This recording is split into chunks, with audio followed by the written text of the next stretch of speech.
Fala, meu lindo!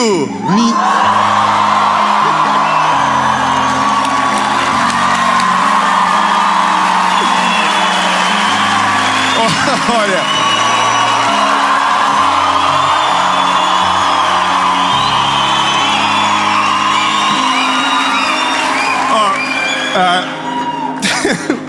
A gente não combinou essa parte. Nós estamos em São Paulo e hoje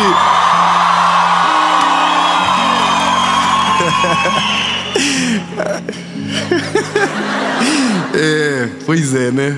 Você entendeu, né? São Paulo, o povo aqui é sinistro, animado. Então não vai ser uma série normal. Eu declaro que vai ser a melhor série da nossa vida. E você que está na sua casa, aonde quer que você esteja, hoje começamos uma série chamada Oásis. E essa é a primeira mensagem da série. Toda segunda-feira, 7 horas da manhã, em ponto, tem uma mensagem de Deus para você aqui no canal. Então,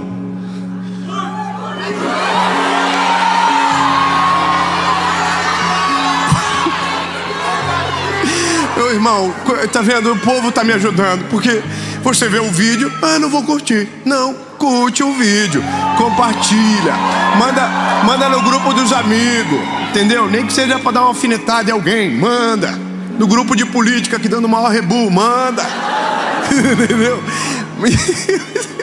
Ativa o sininho, isso, minha irmã. Ativa o sininho, que toda segunda-feira você vai ser lembrado. E por falar em mensagem que você vai ser lembrado, que bom que você chegou, porque agora nós damos início oficialmente da série Oásis. E essa palavra eu tenho certeza absoluta que Deus vai falar com você. Vamos pro vídeo.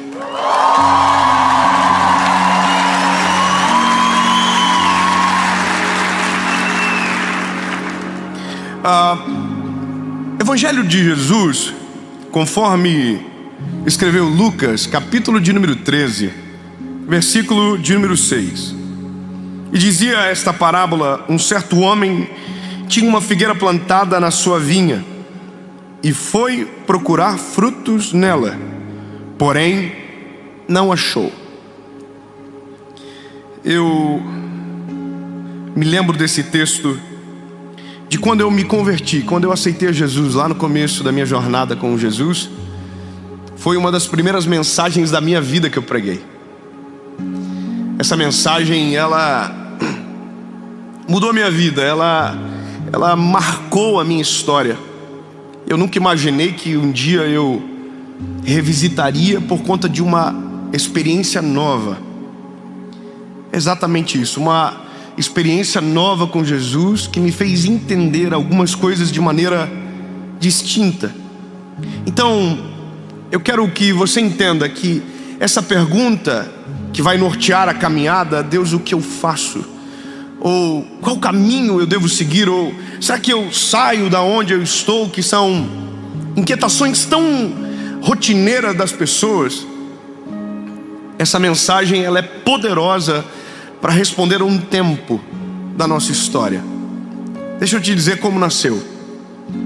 Esse mês agora, eu devo ter ouvido uma das histórias mais interessantes desse ano, de 2022. Russell Connell é o que conta essa história. É chique. Russell Connell. Esse homem, em 1869, ele estava nas margens do rio Tigre, e o seu guia árabe contava milhares de histórias, mas uma história marcou ele: a história da mina de diamantes de Golconda. É um pouco estranho os nomes, mas você vai se familiarizar um pouco mais.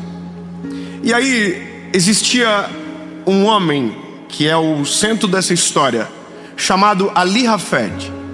Esse homem tinha uma fazenda muito grande, uma fazenda que dava lucro, com animais que davam leite, com plantações, com lucro, uma boa fazenda. E esse homem era feliz com o que tinha uma esposa, filhos, era extremamente satisfeito com aquele lugar.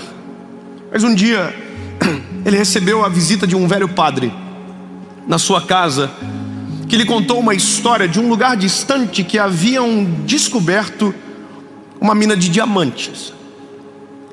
E o Ali Hafed perguntou para ele: e isso é o quê? O que isso implica? E o padre o explicou dizendo que um punhado de diamantes poderia tornar uma pessoa tão rica que poderia colocar seus filhos em um trono, que poderia comprar um pequeno país. E aquele homem, naquela noite, evaporou de maneira completa o contentamento no coração dele. Ele se sentia satisfeito, contente, feliz, mas aquela história daquele homem tirou a paz dele. Ele acordou feliz, próspero, e naquela noite dormiu se sentindo extremamente pobre. Na manhã seguinte procurou o padre e disse: olha, padre, eu estou com um negócio na minha cabeça, eu quero encontrar uma mina de diamantes. O que eu faço? Aonde eu encontro? E aí o padre disse: olha, se você encontrar uma areia branca com um rio que corre por cima nos altos montes, a probabilidade é muito grande de você encontrar uma mina de diamantes nesse lugar. O que Ali Hafed fez? Vendeu a fazenda, vendeu tudo o que tinha, despediu-se da esposa e dos filhos, e a palavra dele na despedida foi: não se preocupem, que quando eu voltar nós seremos extremamente ricos. E assim ele se despediu e foi embora. Visitou vários países, gastando sua fortuna em busca dessa mina de diamante. Foi para a África, para a Ásia, e no final da jornada, cansado porque não havia encontrado, ele estava em um lugar da Espanha, na beira de um mar, sem nada, falido, porque havia gastado toda a fortuna que havia juntado em busca incessante por aqueles diamantes. Bom, naquele dia ele buscou tirar a própria vida. Havia um mar muito tempestuoso, raios no céu, e ele se jogou no mar e nunca mais foi visto. Ele nunca voltou para casa. O tempo passou e o padre ainda morava no mesmo lugar. E um belo dia ele decide visitar o comprador da fazenda. E quando ele chega na casa do comprador daquela fazenda que Ali Hafed vendeu, viu no armário umas pedras pretas, cujo qual a luz que entrava na janela refletia e difundia cores coloridas daquela pedra. E ele disse para o homem: o que é aquilo? E o dono da fazenda disse: é uma pedra que eu achei no lago da fazenda. E o padre falou: não, isso não é uma pedra, isso é um diamante. E ele disse: não, é uma pedra. E o padre disse: então me leva aonde você achou. E chegaram em um lugar da fazenda, em um monte alto, com areias brancas, com um rio que corria. E o homem disse ao padre: eu achei aqui. E o padre colocou a mão por baixo, revirou a areia, e na mão dele veio pedras muito mais belas do que aquela que estava no armário do dono. Resumindo, havia uma mina de diamantes debaixo de Hafed. Havia um tesouro incalculável debaixo dele. E ele não se deu conta. Sabe o que é interessante? Essa história não é uma mentira. Essa história é real. Essa história foi contada por mais de 6.000 vezes por Russell Connell. E a mina de Golconda é a mina que gerou os diamantes mais preciosos do mundo. Inclusive, todas as pedras da coroa da rainha mãe, que agora faleceu, são desse lugar. O que me parte o coração, e eu acredito que o seu também, é imaginar que alguém perdeu tudo por algo que tinha debaixo dos olhos dele. Que alguém abriu mão de tudo que tinha por algo que sequer era tangível. Abandonou o real. E isso não aconteceu em 1869 somente. Isso acontece todos os dias. Todos os dias tem alguém dizendo: eu não sirvo para este lugar, ou este lugar não serve para mim. Todos os dias tem alguém dizendo: eu quero ir para outro lugar, eu quero uma outra família, eu quero um outro trabalho, eu quero filhos novos, eu quero algo melhor. E sabe o que acontece, lindo? Porque nós olhamos de maneira errada, perdemos a riqueza que está debaixo dos nossos olhos. Miramos errado e perdemos aquilo que Deus já colocou nas nossas mãos. Sabe, esse negócio de Deus, o que eu posso fazer, o que eu faço, às vezes Deus só está dizendo: fica onde você está, não se mova, remova a terra que está debaixo dos seus pés, que você vai ver. Tem esperança aonde você está, tem diamantes debaixo de você. Glória a Deus, eu ouvi um aleluia. Eu vou repetir: tem diamantes debaixo de você. E é óbvio que eu não posso ficar na história somente. A Bíblia é o manual de regra e fé, o início, o meio e o para sempre. Sabe, o texto que lemos conta a história de uma figueira plantada no meio de uma vinha. É interessante entender o detalhe. A figueira nasce em qualquer lugar, dá em qualquer lugar, mas uma vinha não. Uma vinha, ela é exigente, ela precisa do solo perfeito, da temperatura ideal. Ela é exigente, ela é mimimi. É a geração que tem no nosso meio hoje. Aqui não tem ninguém. Aleluia. Ela é fresquinha. Ah, não, essa temperatura eu não vou dar fruto. A figueira não, irmão. A figueira de menos 7 a 40 graus, ela vai nascer. É igual o chuchu. Aonde você plantar, nasce. Amém? Amém? Bom, a Bíblia diz que o dono da vinha colocou uma figueira no meio. Você entende que loucura? A figueira não precisa de tudo aquilo, mas o dono da vinha colocou a figueira no meio. Bom, a Bíblia diz que quando o dono da vinha veio para ver os frutos da figueira, aconteceu um negócio: não tinha. Mesmo o solo sendo perfeito, mesmo a temperatura sendo ideal, mesmo tudo conspirando a favor, aquela figueira não tinha frutos. E aí a Bíblia diz que o Senhor, o dono da vinha, volta no segundo ano. E quando ele volta, a cena se repete. Não havia frutos. Eu quero que você compreenda exatamente aquilo que Deus quer para nós aqui.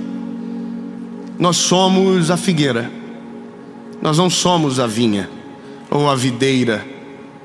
Nós somos a figueira. E Deus não nos plantou no lugar onde estamos por um acidente. Eu quero repetir isso.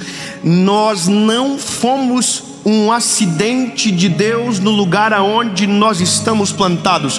Não, o dono da vinha pegou a semente da figueira na mão, escolheu o solo no melhor lugar, abriu a terra, moveu a terra, colocou a semente da figueira, e essa semente é você. Exatamente aonde Deus colocou você é o melhor lugar para que você dê frutos. Lindo, eu vou te falar uma coisa. Todas as vezes que alguém conversa comigo sobre aquilo que a gente vive, chega à mesma conclusão que eu. Eu nasci no lugar errado. A logística da minha cidade é ruim. Todo mundo diz: por que você viaja tanto? Se você morasse em São Paulo, se você morasse em São Paulo, você estaria a um voo de todos os destinos. Por que pegar 2 voos? Lindo, tudo bem você querer se mudar, e eu não estou dizendo que você não pode. Só estou dizendo que no meu caso é Deus dizendo: oh, lindo, fica aonde você está, porque o que faz você dar frutos, entenda, deixa, já chego lá, só para não confundir. É que eu sou apaixonado nisso aqui, irmão. O que faz... Não, já chegamos lá. Eu nasci em Joinville. Eu queria ter nascido em São Paulo. Queria. Aliás, eu queria muita coisa. Eu queria ter nascido na casa do Silvio Santos. Eu sou amigo da família hoje e eu fico pensando, por que, Senhor? Eu não comi sucrilhos quando eu era pequeno. Eles comem sucrilho Kellogg's desde quando se entende por gente. Já pensou acordar de manhã, o papai dizer, mas oi, olha só. Desculpa, perdão, me empolguei. Mas imagina, ou melhor, eu queria ter nascido na casa do Billy Graham. Eu sou um evangelista. Já pensou eu acordar e o meu papai dizer, filho, abra sua Bíblia. Porque o papai vai te ensinar algumas coisas que o papai aprendeu com o mestre. Seria extraordinário. E esse é um negócio na nossa mente. Nós sempre estamos nos movendo de um lado para o outro, pensando que as oportunidades somos nós que criamos. Nós queremos tal lugar porque pra gente é melhor. Nós queremos aquela paternidade porque pra gente faz mais sentido. Mas tira tudo isso da tua cabeça e agora olha o contrário. O que glorifica mais o nome do Senhor? O filho do Billy Graham pregando, ou um garoto de Joinville, filho de pai que ninguém conhece, de mãe que ninguém sabe, pregando o evangelho? Você entende? O que para mim não faz sentido, Deus diz, é exatamente isso que eu quero, para que a glória não seja da figueira, para que a glória seja de quem plantou ela. Bom, eu quero que você saiba que a maior pobreza do homem não é a material, é a espiritual. E é exatamente isso que faz as pessoas confundirem tanto a sua realidade. Grava muito bem o que eu vou te dizer, meu lindo. A nossa pobreza espiritual faz com que os nossos olhos físicos não percebam a riqueza que está à nossa volta. Somos multimilionários. 10 irmãos receberam. Somos multimilionários. Nossa família é uma riqueza incalculável. Nossos filhos são uma riqueza extraordinária. Os nossos pais, o nosso trabalho, aonde nascemos, é um solo perfeito de milhares de riquezas escondidas que só vai descobrir quem ficar para cavar e mexer na terra. Portanto, meu lindo, ao invés de viver uma vida de fuga, tentando encontrar um lugar para dar frutos, comece a mexer a terra onde Deus te plantou. Os diamantes estão debaixo de você. A figueira está plantada no meio da vinha. Na terceira vez que o dono da vinha vem para ver a figueira. Interessante isso, né? Confesso para você que me incomoda um pouco você ter uma vinha que dá lucro e prestar atenção na figueira. Você ter um monte de árvores valorosas e se preocupar com a que não vai te dar lucro. Mano, deixa eu te dar uma notícia. Não tem nenhuma videira no nosso meio aqui não, tá? Todos nós somos figueiras. Tinha gente melhor. Jesus escolheu eu e você. É difícil, né? Os irmãos até dão uma glorificadinha, mas bem de leve. Porque a gente tem dificuldade de reconhecer que só Deus para olhar para alguém como eu e você e dizer, eu quero ver o fruto desse garoto. É só Deus para colocar a gente no lugar perfeito para dar frutos, no solo controlado, na temperatura ideal. Só Ele. Bom, mas Ele cansa. E o dono da vinha cansa. O dono da vinha diz: olha, é o 3º ano que eu venho aqui. E essa figueira jaguarinha, na minha cidade a gente fala assim, aqui é bandida, ela não dá fruto. Corta e joga ela no fogo. Aí a Bíblia diz que tem um outro personagem que aparece, o viticultor, que é o que trabalhava todos os dias na vinha.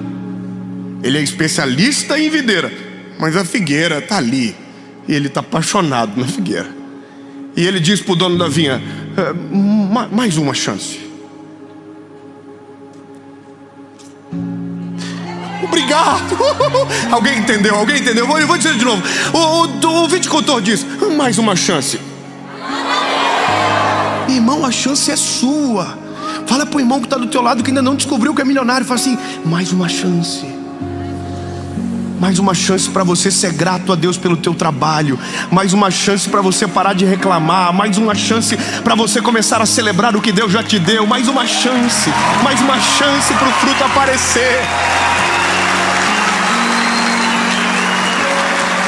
Sabe, eu vou te falar um negócio.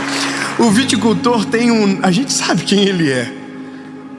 Ele está pedindo mais uma chance para o dono da vinha que já passou 3 anos. Mas é porque ele quer que a figueira acorde, sabe? A Bíblia diz que ele move a terra tudo de novo. Ele deita esterco. Ele retrabalha em algo que já trabalhou, para dar uma chance. Eu vou te falar uma coisa, lindo. Algumas mensagens eu gostaria de ter ouvido antes. Sabe, algumas palavras que Deus me dá hoje, eu queria que Deus tivesse dado, e já deve ter dado, mas eu não ouvi, para um outro pregador, para que eu pudesse sentar, ouvir, dizer: eita, é isso. A gente é cabeçudo demais, irmão. A gente vive uma vida às vezes perfeita, e a gente não tem coragem para celebrar e agradecer a Deus pelo que temos, porque parece que nós sempre estamos em procura de uma mina de diamantes, e nós nunca paramos para observar tudo aquilo que Deus já nos deu e que está abaixo dos nossos pés. Eu tinha 23 anos, por aí. Realizei um sonho de comprar um carro meu, um carro dos sonhos. Comprei o carro, e o carro capotou. Com 5 meses eu perdi ele. Minha esposa estava dirigindo, ela dirige muito bem, e não entendi a referência, os irmãos riram. Ela dirige muito bem, um bêbado que bateu na gente. Tu vê que a falta de um ponto e uma vírgula muda tudo, né? Aí o carro capotou, perdemos o carro, e olha o que aconteceu. Era o primeiro carro que eu tinha seguro, então eu recebi o seguro, comecei a construir uma casa, sobrou 14 mil, e eu comprei um carro no leilão. Meu pai comprou um carro chamado Symbol. Tá vendo? É por isso que eu traumatizei na época, por causa dessa gracinha. É um Symbol. Bom, eu cheguei na casa de um amigo meu com o Symbol, e meu amigo disse: olha, seja bem-vindo ao seleto clube de 14 pessoas do Brasil que tem esse carro. Bom, eu apelidei o carro de simbólico. Simbólico. Simbólico é algo que está no lugar de algo, mas é simbólico, ele não é de verdade. E eu fiz piada com aquele carro, irmão. O simbólico está estacionado, o simbólico está lá, só simbólico, vamos chamar mais. Bom, um dia eu estou na casa de um amigo meu, um amigo rico, assim, com a cara de vocês. Aleluia. E esse irmão, ele já estava despedindo da gente. Eu desci a escadaria da casa dele, e aí estou chegando, tem uma caminhonete maneira e tem uma moto na frente, uma bis. E aquela motinha econômica, sabe, que só marcha para baixo, pequenininha, parece um grilinho. E ele olhou para aquela moto e falou assim: rapá, pensa uma moto que eu amo. E eu tô olhando para a moto assim: que é isso, hein? E irmão, ele começou a gavar a moto. Essa moto, ela é incrível, Deus que me deu. Segura. E eu tô olhando pra moto assim, E ele, rapaz, deve fazer uns 3 anos que eu não abasteço. De tão econômico. Ele se empolgou um pouco. E irmão, eu tava olhando pra moto e o Espírito Santo falou no meu coração. E quando Deus fala comigo, eu tenho um problema de fabricação, eu choro.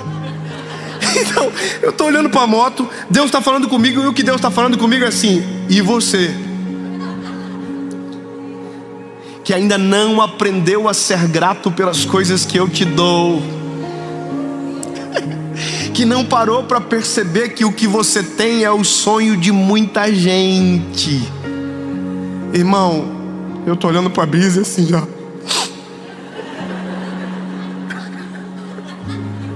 Eu comecei a chorar, o homem pensou, pronto, apaixonou pela moto. E aí eu piorei, eu chamei a minha esposa na hora, falei, vida! E a minha esposa veio, ele pensou, pronto, vai embora comprar uma. E eu entrei com ela no carro e falei pra minha esposa, amor, deixa eu te falar um negócio. Aconteceu isso, e sabe de uma coisa? Vamos agradecer a Jesus por esse carro que Ele me deu. Ele deu pra gente, amor. Vamos agradecer. E eu vou contar um negócio, irmão. Foram 45 minutos de oração. Era o deslocamento da casa do homem até a minha casa. E eu fui 45 minutos dizendo, Jesus, muito obrigado por esse carro maravilhoso. Olha só, Jesus, o volante. Comecei a elogiar, irmão. Sabe o que é interessante? Eu passei 6 meses só vendo ponto negativo, mas quando eu decidi ser grato a Jesus, eu só conseguia ver o benefício do carro. E eu dizia, olha aí, Jesus, geladinho, parece a Europa dentro. Irmão, eu gavei tanto esse carro que quando eu cheguei, ele trancou as portas e falou, vai sair não, continua. Não, brincadeira, irmão, só porque às vezes alguém pode acreditar. Eu saí, o carro deu 2 piscadinhas, falou, eita, te amo, ó. Postou na página do Só Símbolo, encontrei um amante. Ele me ama. Irmão, eu vou te falar um negócio. Você pode ir um dia para o próximo lugar. Deus pode te levar para um outro lugar. Deus pode te dar algo melhor, um trabalho melhor, uma casa melhor. Mas sabe o que você precisa descobrir e entender? Grava muito bem o que eu vou te dizer. Deus nunca vai te dar algo melhor enquanto aquilo que Ele já te deu não for o motivo da sua gratidão. Quando você não celebra, quando você não agradece, quando você não entrega ao Senhor em gratidão, dizendo muito obrigado, dificilmente Deus vai te levar para um próximo nível. Porque se tem algo que destrava você para viver novas estações, é viver de maneira plena, completa e satisfeita meu Deus do céu, a estação que Deus te deu para viver agora. Então, lindo. Obrigado, irmã. Então, lindo, antes de terminar esse vídeo, procura os teus filhos, chama e diz, oh meu Deus, coisa linda. Às vezes faz tanta bagunça que eu não aguento mais.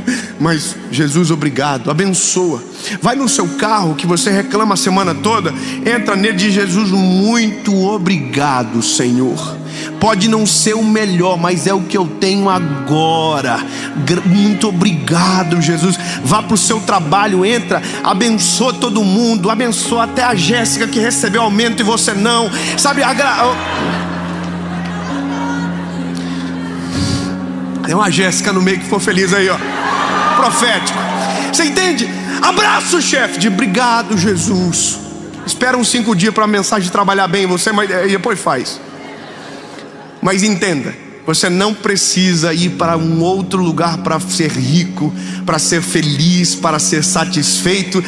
Você só precisa entender que toda a riqueza que você precisa, Deus já colocou debaixo dos teus pés. Aprenda a desfrutar de cada estação. E a figueira? Preciso concluir a figueira. Bom, irmão, ninguém sabe. O senhor sabe o que rolou depois? Não conta. Só fala que a figueira teve mais uma chance.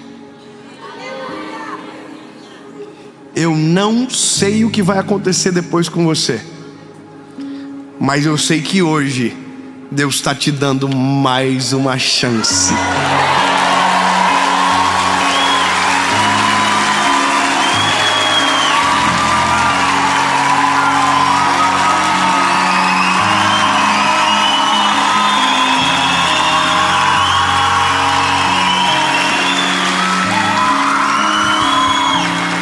Obrigado, Jesus. Obrigado, Jesus, pelo lugar aonde o Senhor nos plantou. Obrigado, Senhor, porque toda a riqueza do mundo tem nome. É Jesus, e nós te conhecemos. Amamos o teu nome, Senhor Jesus, e tu és muito além do que precisamos. Mas com tua infinita graça nos permite viver estações, desfrutar. E Jesus, entendemos que não precisamos ir para outro lugar para encontrar a riqueza que o Senhor já nos deu. Está debaixo dos nossos olhos, Senhor. Não permita que a nossa espiritualidade frágil nos cegue de ver aquilo que o Senhor com tanta graça derramou nas nossas mãos. Jesus, eu te agradeço pela minha família. Eu te agradeço pelos meus filhos. Eu te agradeço pelas fases que vivi até então. Te agradeço por poder pregar o teu evangelho. Te agradeço, Jesus. Te agradeço, Senhor. Te agradeço por tudo, pelo que tenho, pelo que tive e pelo que um dia ainda vou ter. Mas não estou preocupado com o que virá, porque sou extremamente satisfeito com aquilo que o Senhor me deu para viver agora. Em nome de Jesus, amém.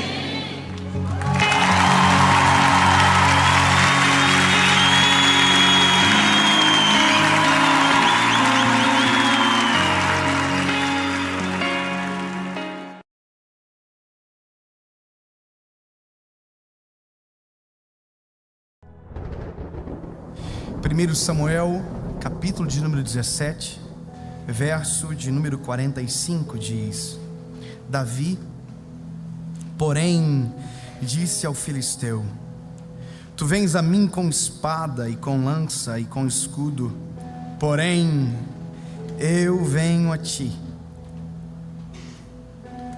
em nome do Senhor dos exércitos, o Deus dos exércitos de Israel, a quem tens afrontado.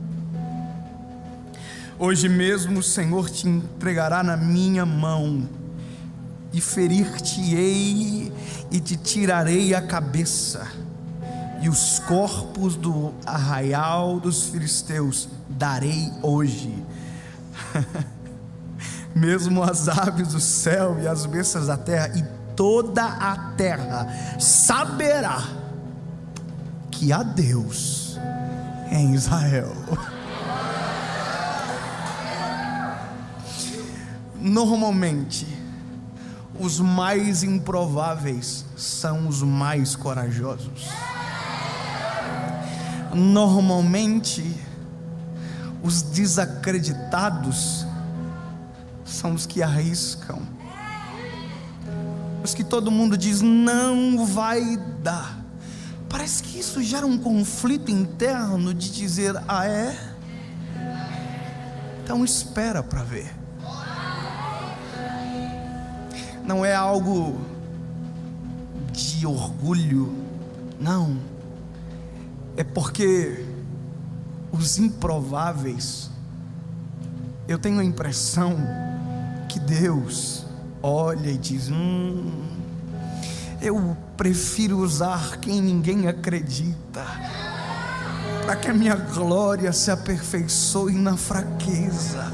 Sabe quando Paulo diz para o Senhor: Senhor, tira de mim esse espírito, aí esse espinho, aí Deus responde: ei, a minha graça te basta. Ele diz, sabe, isso se aperfeiçoa na tua fraqueza. Quando você pensa que não dá, dá. Quando você pensa que não consegue, eu consigo. porque improváveis são dependentes. Improváveis compreendem que não há nada que os coloque, que os dê direito, e por isso improváveis creem mais em Deus do que na sua própria força, no seu talento, no seu dom, porque improváveis pode até que tenha dom, mas não tem o acesso que os prováveis alcançam. Eu sempre digo que numa corrida eu não ganharia. Se fosse para pregar, não me escolheria, porque quem eu gosto de ouvir pregar não tem nada a ver com como eu prego. Eu confesso para vocês que eu me sinto um estranho às vezes. Eu confesso que eu fico perguntando ao Senhor, muitas vezes fiz isso, tentando entender de Jesus o que foi que Ele viu que eu não consigo enxergar. Eu consigo apontar para o Senhor, se fosse necessário, muitos melhores, e dizer: ó, melhor, é melhor, é melhor. E aí eu olho os olhos do Senhor virado para mim. Sabe, quando eu olho para esse menino indo para o campo de batalha, a missão dele está posta: menino, leva a comida para os teus irmãos e volta, porque é o que você fez, é o que você é o que você tem de melhor para oferecer. Você não tem idade, não tem porte, não tem capacidade. Sabe, Davi já era aquele que seria o rei de Israel, mas ninguém sabia. E talvez isso é o que dá mais coragem para Davi enfrentar o urso, o leão, o gigante. Ele sabe que jamais a palavra de Deus cairia por terra. Não entendeu? Pode lutar com o gigante não mataria ele, porque se matasse ele, mataria a palavra de Deus, e não tem nada mais poderosa do que a palavra de Deus. Se Deus diz vai ser rei, vai ser rei. O gigante não impede o propósito. Jezabel um dia disse: ei, Elias vai morrer em 24 horas. Passou 24 horas, não morreu. 48 horas, não morreu. 72 horas, não morreu. 1 mês, não morreu. 2 meses, não morreu. 3 meses, não morreu. 1 ano, não morreu. Elias não morreu. Deus o transladou aos céus. Ei, nada é oponível à palavra de Deus. E quando a palavra de alguém é contra alguém que Deus escolheu, não dá certo. Alguém viu a história que Elias morreu? Porque Elias foi elevado aos céus. A palavra do homem não se cumpre, a de Deus. O pai Jessé disse para Davi: Davi, leva a comida para os teus irmãos. Davi leva a comida para os irmãos. Só que quando ele chega lá, tem um gigante na parada, desafiando, afrontando. Tem um filisteu no meio, rindo de todo mundo. Aí parece que eu vejo que Davi passou assim, voltou. Isso é. Cadê os cabra-macho do exército? Os prováveis estão escondidos. Os prováveis não vão arriscar a vida. Os prováveis estão morrendo de medo há 40 dias. E um dia que um improvável apareceu, a história está prestes a mudar. Tem coisas que Deus faz através de pessoas que ninguém acredita, porque Deus escolhe os que não são para confundir os que são. Os que não têm linhagem, os que não têm nome, Ele faz.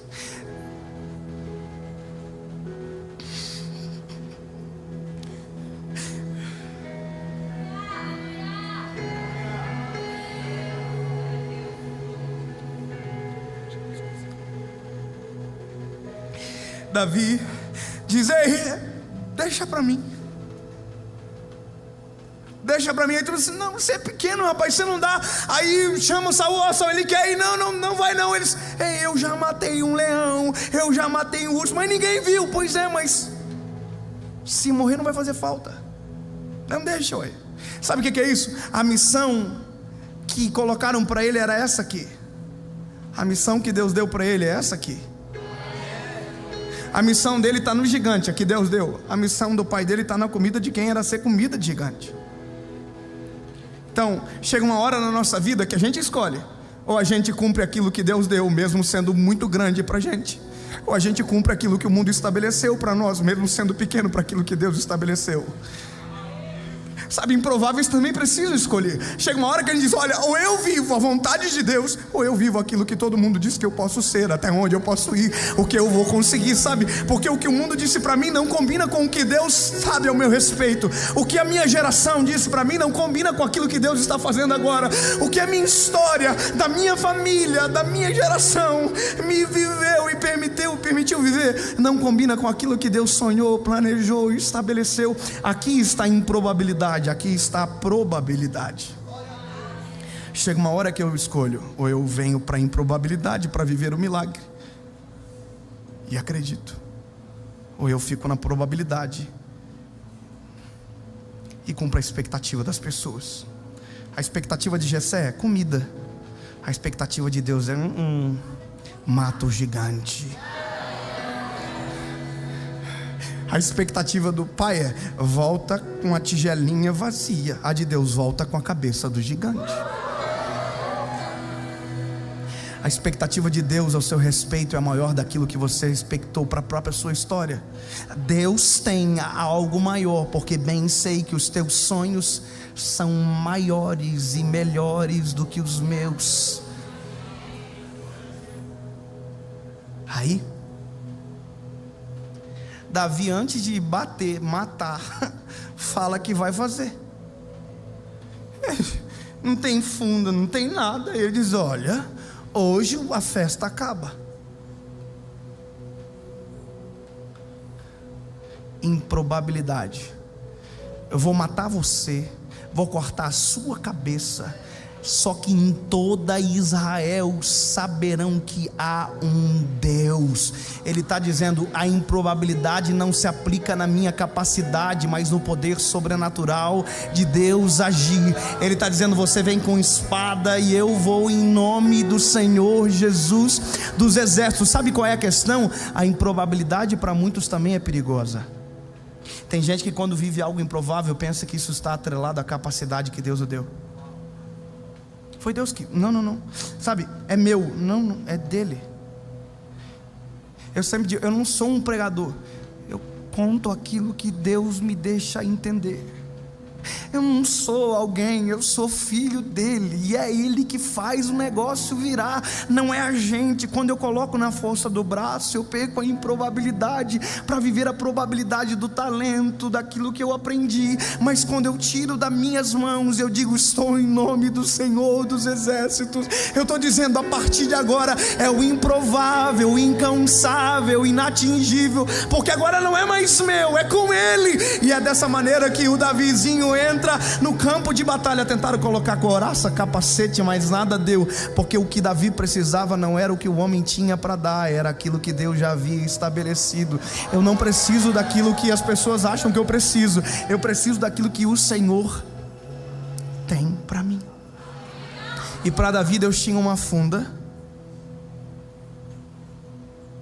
e uma pedra. Você imaginou todo mundo assim?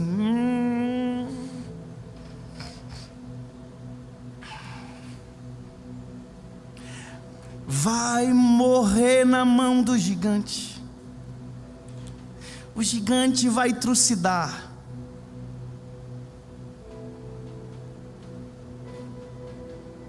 Todo mundo em volta dizendo, coitado do Davi. Já manda alguém avisar Jessé.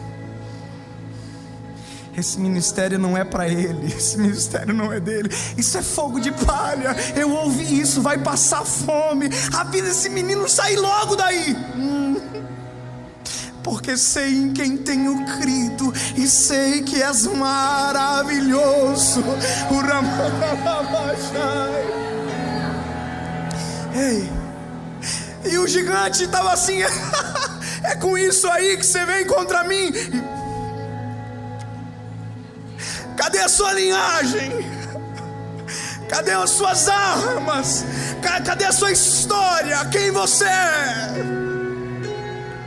Não tenho espada, mas estou em nome de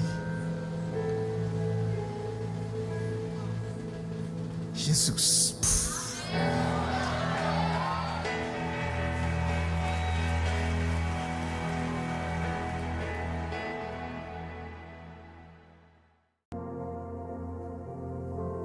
Jeremias, capítulo de número 18, verso de número 1 diz: a palavra do Senhor que veio a Jeremias dizendo: levanta-te e desce à casa do oleiro, e lá te farei ouvir as minhas palavras. E desci à casa do oleiro, e eis que ele estava fazendo a sua obra sobre as rodas. Como o vaso que ele fazia de barro se quebrou na mão do oleiro, tornou a fazer dele outro vaso, conforme o que pareceu bem aos seus olhos fazer. Perceba uma coisa: Deus manda Jeremias descer à casa do oleiro, porque ele quer falar algo a Jeremias. Então, a ordem é descer para ouvir. Só que quando Jeremias desce à casa do oleiro, a princípio, em um primeiro momento, Deus não está falando com ele através de palavras. Não existe a voz de Deus. Existe uma cena. E essa cena do oleiro trabalhando é Deus falando com Jeremias.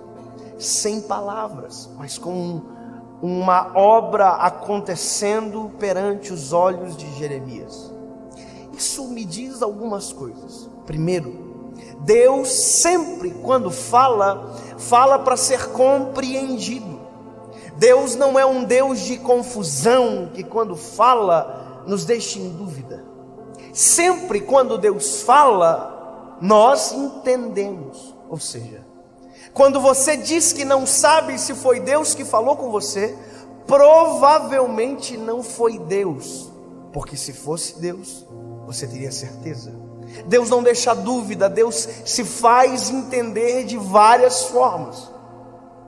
Quando Deus fala através de Jesus no Novo Testamento, quando é Cristo falando, Cristo se utiliza de parábolas. Por quê? Porque queria ser compreendido. Ou seja, no Velho Testamento e no Novo Testamento, quando Deus fala, Cristo fala, sempre há compreensão, não há dúvida. Então, nesse processo de Deus falar com Jeremias é explicável, porque quando Deus chama Jeremias, no capítulo 1, a Bíblia diz que Jeremias fala para o Senhor: Senhor, eu ainda sou uma criança. E aí Deus tranquiliza ele dizendo: Jeremias, fica tranquilo, que o que você falar serão as palavras que eu vou colocar na sua boca. Ou seja, se há limitação em você, essa limitação será vencida, porque quem vai usar você sou eu. Aleluia. E aqui, queridos, quando Jeremias desce à casa do oleiro, há um silêncio da voz de Deus, e parece que eu vejo isso.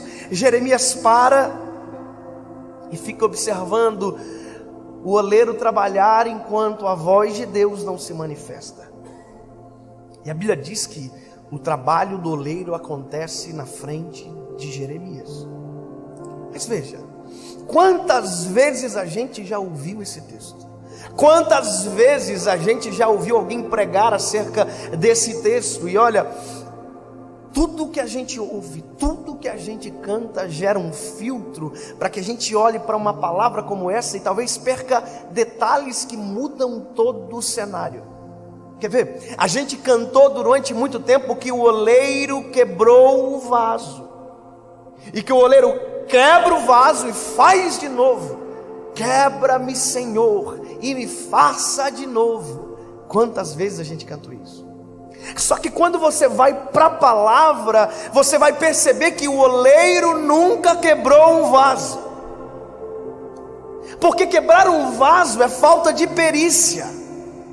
Quebrar um vaso é falta de habilidade. E se tem uma coisa que o oleiro não tem, e aqui eu sei que você sabe do que eu estou falando, se tem uma coisa que o oleiro não tem, é falta de perícia. Ele é perfeito no que faz, ele não erra e ele não abre margem para perder o investimento dele. Ou seja, se o oleiro não quebrou, o que aconteceu? O texto diz: o vaso quebrou-se na mão do oleiro. Sabe o que é isso? O problema não é o oleiro, o problema é a matéria-prima que é ruim. O problema não é a habilidade ou inabilidade do oleiro, não. O problema é que a matéria-prima é barro. E barro é barro.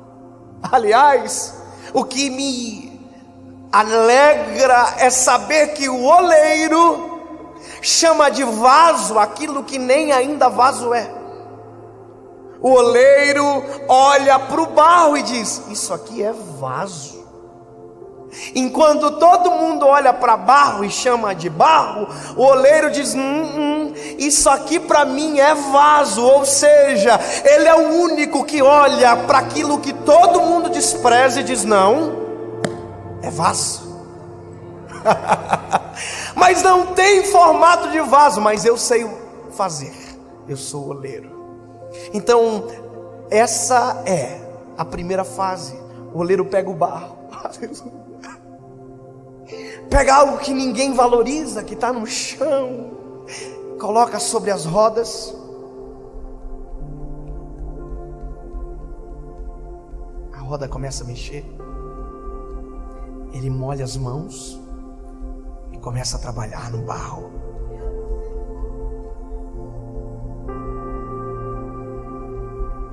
Só que a Bíblia diz que nesse processo o vaso se quebra. Quebrou-se na mão do oleiro. Só que, veja, você já viu chicletes quebrar? Não, porque tudo aquilo que é mole não quebra, simplesmente perde o formato, perde a identidade.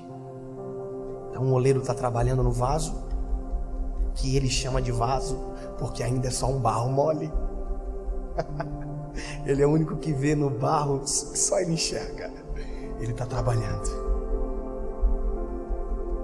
Aí o vaso se quebra. Sabe o que alguém que não é oleiro faz? Descarta essa matéria-prima e pega outra matéria-prima.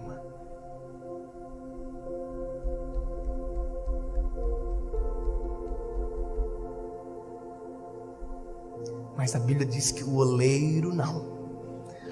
O oleiro, quando o vaso que é barro e que ele chama de vaso perde o formato, é isso aqui que acontece.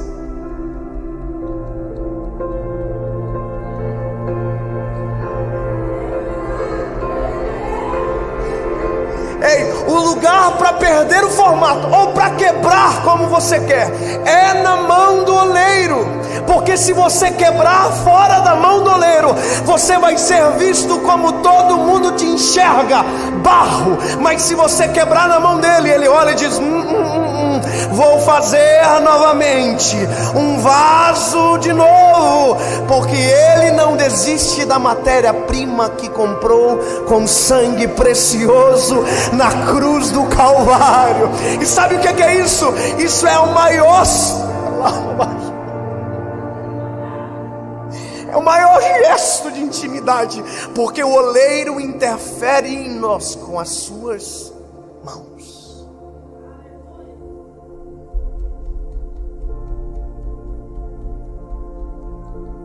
Quebrou?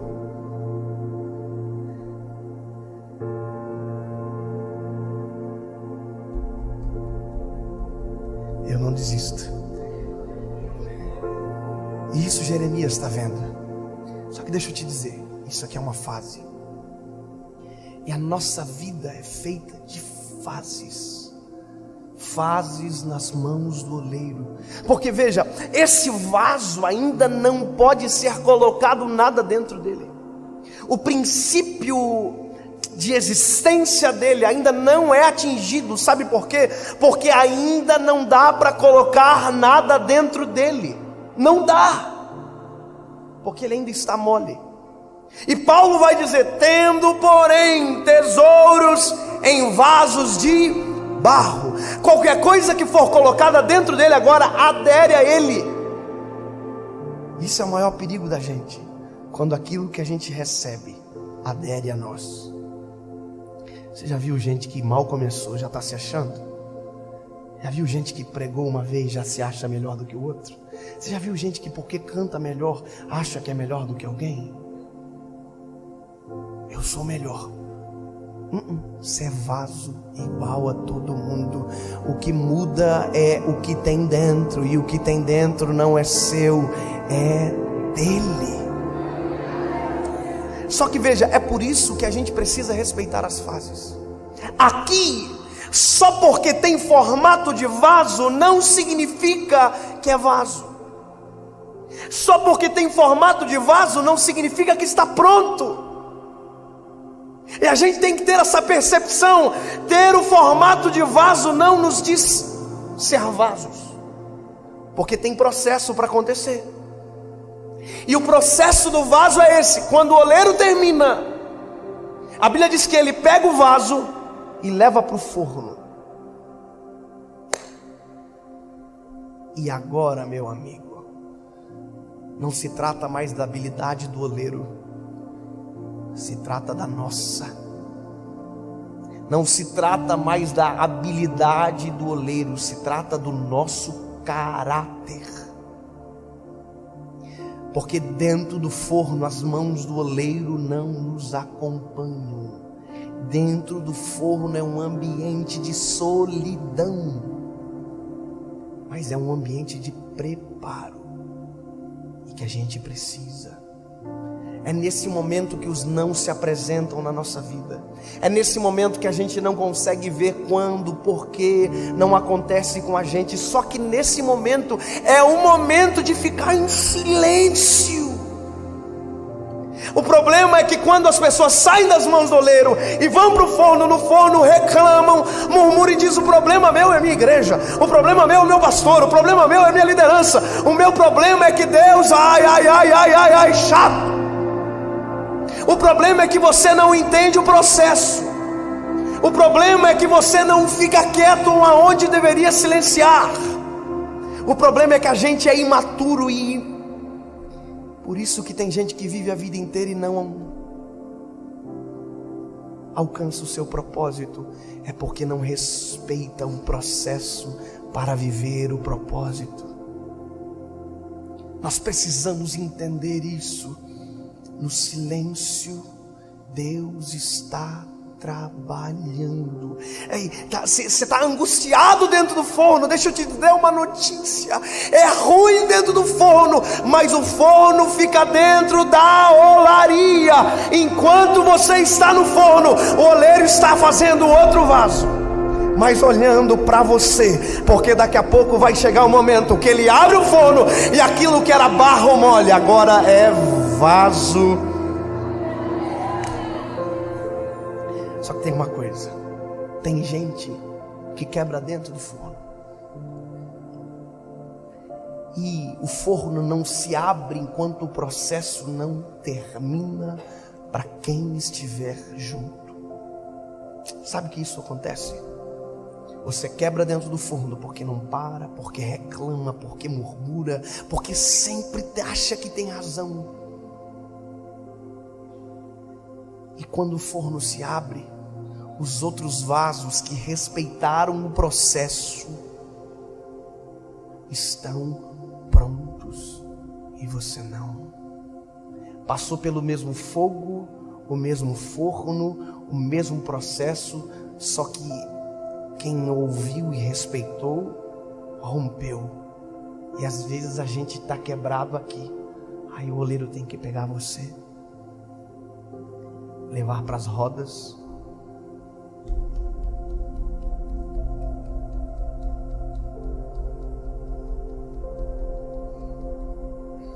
E talvez aqui vai ter que quebrar, porque aqui você já não é mais aquela matéria-prima fácil de lidar. Você já está rígido, mas quebrado. Está rígido e quebrado. Ainda bem que o oleiro sabe trabalhar com essa matéria-prima. Posso te dizer uma coisa? A Bíblia diz que Jesus olha para os discípulos e diz: ficai em Jerusalém, até que do alto sejais revestidos de poder. Eles estão 3 anos e meio andando com Jesus. Eles pensam que estão prontos, eles vão acontecer, eles estão estourando. E Jesus diz: fica em Jerusalém, vocês precisam de algo a mais. Atos capítulo 1 versículo 8 diz: e recebereis virtude do alto, e serão as minhas testemunhas em Jerusalém, Judeia, Samaria e até os confins da terra. Você prestou atenção? Para você poder sair daqui, você precisa terminar o processo. Você precisa de algo a mais. 3 anos e meio andando. Foi 3 anos e meio. Judas quebrou e foi embora das mãos do oleiro. Pedro quebrou, mas voltou para as mãos do oleiro. Você está entendendo? Tem gente que quebra e desaparece. Tem gente que quebra e diz: não, me leva para as rodas novamente. Não desiste de mim. Aí o oleiro diz: é óbvio que eu não desisto de você. Vem pra cá, barrinho ruim, eu vou te colocar nas rodas e vou refazê-lo. E são 3 anos e meio trabalhando. Aí quando Jesus vai aos céus, eles vão pro forno.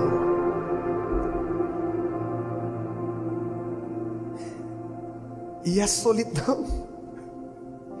Atos diz: eles estavam no templo todos os dias, adorando e bendizendo ao nome do Senhor. Só que para pensar, Cristo não está mais, o Espírito Santo ainda não desceu, e o Santo dos Santos perdeu o propósito, porque o véu já havia rasgado de alto a baixo. Eles estão adorando, mas não há manifestação, é silêncio. Eles estão adorando, mas ninguém desce. Silêncio. Mas Atos capítulo de número 2 diz que eles esperaram, que eles ouviram a voz e esperaram. E porque esperaram, o forno se abriu. Atos capítulo 2. E cumprindo-se o dia de Pentecostes, estavam todos reunidos no mesmo lugar, quando de repente um vento impetuoso encheu o forno aonde eles estavam, e foram ouvidas línguas repartidas como que de fogo. Algo a mais. Pedro negou. Pedro cortou a orelha do soldado. Pedro queria voltar a pescar, desistir. Mas agora, Pedro, cheio do Espírito Santo, depois de passar pelo processo, diz: deixa que eu vou explicar para vocês o que está acontecendo. Pedro prega e 3.000 almas aceitam a Jesus. Deixa eu dizer para você uma coisa: depois de pronto, sabe a sua casa? Você vai ganhar ela para Jesus. Sabe a sua escola? Depois de pronto, tudo que você falar, Deus vai realizar, porque o propósito acontece quando nós respeitamos as fases. Deus vai usar você, mas antes, deixa Ele terminar o processo.